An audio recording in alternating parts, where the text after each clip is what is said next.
Viskas prasidėjo, kai būdamas 12 metų per Kalėdas gavau savo pirmąjį droną. Ta skraidyklė nebuvo nieko ypatingo, bet ji galėjo skraidyti ir filmuoti, o tai mane labai sužavėjo. O štai praėjus 8 metams nusprendžiau padėti visus žaislinius dronus į šalį ir nusipirkti pirmąją rimtą skraidyklę, kuri atvėrė visai kitas galimybės.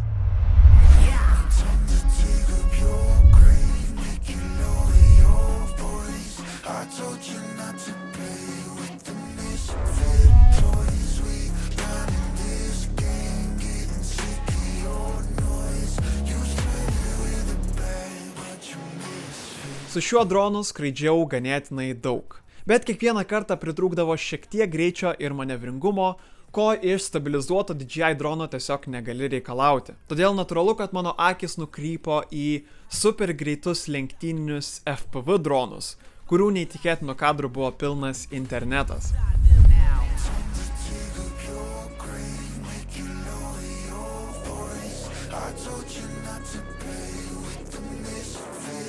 Net nežinau, kodėl aš taip ilgai vengiau šio išbandymo, bet pagaliau atėjo laikas priimti iššūkį ir pagaliau įsivelti į FPV dronų rinką.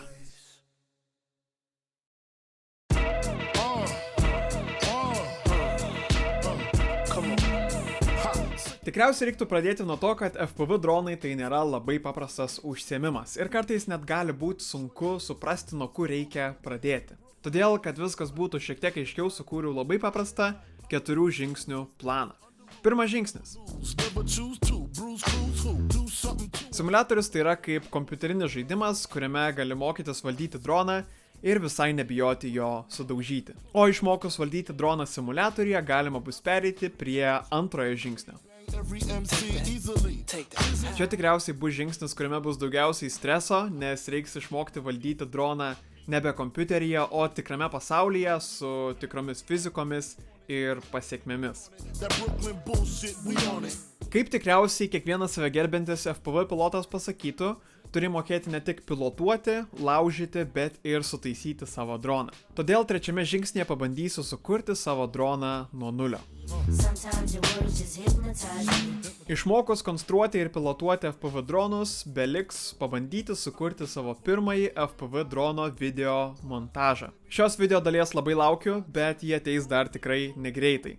Todėl nieko nelaukiant pereikime prie pirmosios plano dalies. Šiais laikais simuliatorių pasirinkimas yra tiesiog milžiniškas. Vieni simuliatoriai yra labai tikroviški, kiti atrodo labai gražiai, vieni mokami, kiti nemokami. Perskaitęs galybę atsiliepimų pasirinkau simuliatorių pavadinimu Liftoff. Jis atrodė kaip universalus variantas, kuris turi ir ganėtinai tikrovišką skrydžio fiziką ir neatrodo kaip žaidimas iš 2000-ųjų. Šio žaidimo kaina yra... Ir tai tapo pirmomis mano FPV hobiui skirtomis išlaidomis.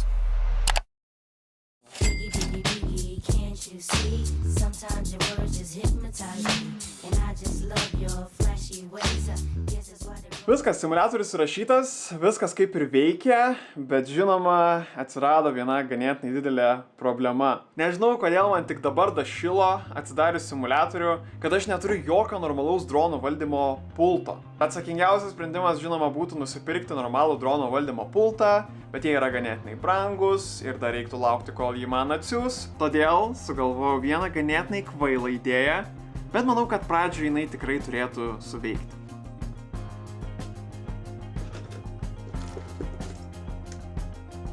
Senas geras Xbox 360 valdymo pultas.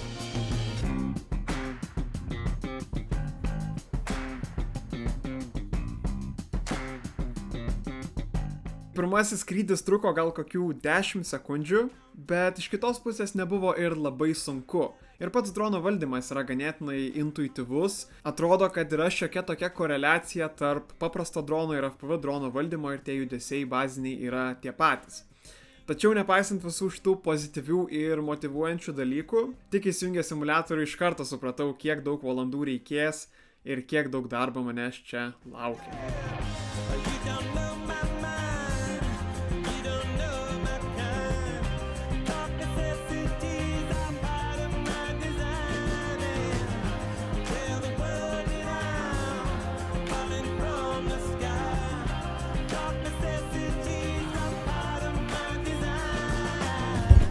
Tai praėjo pirmosios 10 valandų ir manau, kad dabar yra labai geras metas papasakoti pirmuosius įspūdžius. Visų pirma, manau, kad progreso buvo padaryta visai daug. Jau galiu šiek tiek skraidyti ir nesudaužyti drono, jeigu nebandau kažkokių įmantrių triukų.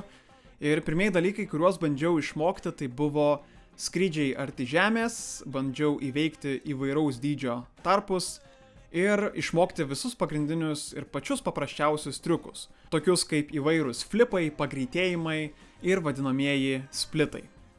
Kad visus šitus dalykus būtų mokytis įdomiau ir mane labiau įtrauktų, kiekvienoje trasoje susigalvodavau įvairių iššūkių. Pavyzdžiui, šitoje trasoje kiekvieną kartą atsisponinęs bandydavau pratilpti pro šitą besisukantį ženklą. Pirmą 100 kartų sekėsi labai prastai, bet į 10 valandos pabaigą pastebėjau, kad jau pratelpu beveik kiekvieną kartą.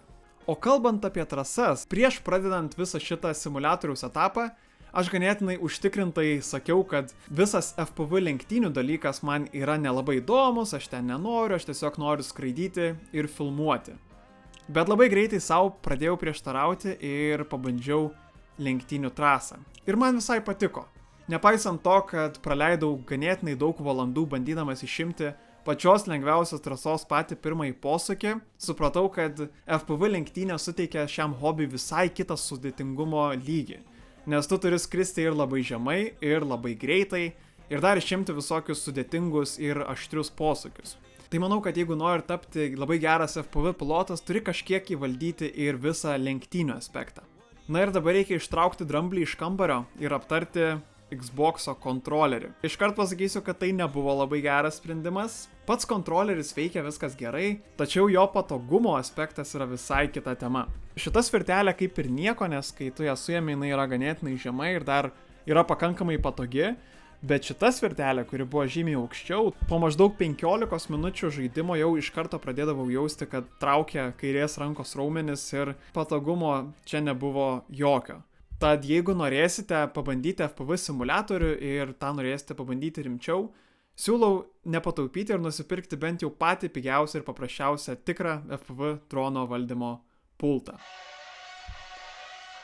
Pala, man atrodo vėl sesė savo muziką leidžia.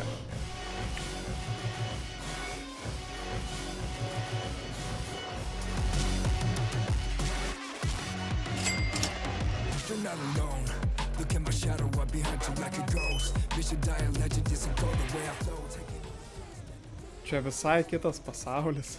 Ta prasme, su šitu Xbox'o kontroleriu, tai viskas yra arba 0 arba 100. Arba tu spaudi tapkę ir suki pilnai, arba ne. O čia, ta prasme, gali papildomai tos tokius mažius inkrementus daryti pasisukimo.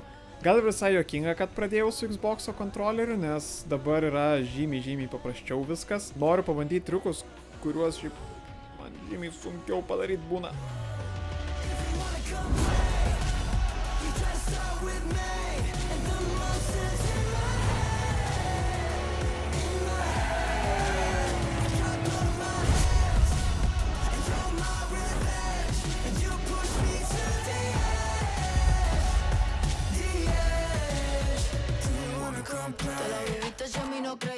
Llegamos con el combo ready para hacerles una veía. Cuidado que tengo mecha corta y puede que te explote la encía. Prendo fuego y te quemo toda la mercancía. Mejor pedir pelón que pedir permiso, me lo improviso. Y a toda esta gente la doy contra el piso si quieren. Me dispersa, les tengo un aviso. Mala suerte con la nena que dispara y preciso. Viskas, simuliatorius etapas oficialiai yra užbaigiamas. Bendrai kalbant, galiu pasakyti, kad simuliatorius man labai patiko ir netgi tai tapo vienas iš mano top laisvalaikio praleidimo būdų, ką mėgstu veikti grįžęs tiesiog vakare po visų darbų. Nuo pat pradžių simuliatoriuje sukaupiau maždaug 40 valandų skraidimo. Nežinau, ar tai yra daug ar mažai, bet daugumoje situacijų jau galiu jaustis pakankamai užtikrintai. Dar yra pora dalykų, kad dažnai posūkiuose judu su visu kūnu, kas kiek girdėjau yra pradinuko dalykas, bet nepaisant to jaučiuosi pasiruošęs pabandyti tikrą FPV droną. Labai bus įdomu pamatyti, koks panašumas yra tarp simuliatoriaus ir tikro pasaulio, bet tai išsiaiškinsime jau sekantį kartą. Ačiū visiems žiūrėjusiems, tikiuosi, kad patiko. Sekantį kartą laukia žymiai daugiau adrenalino, nes pirksime tikrą FPV droną ir bandysime jo nesudaužyti. O dabar leiskimės į paskutinę šios dienos lenktynių trasą.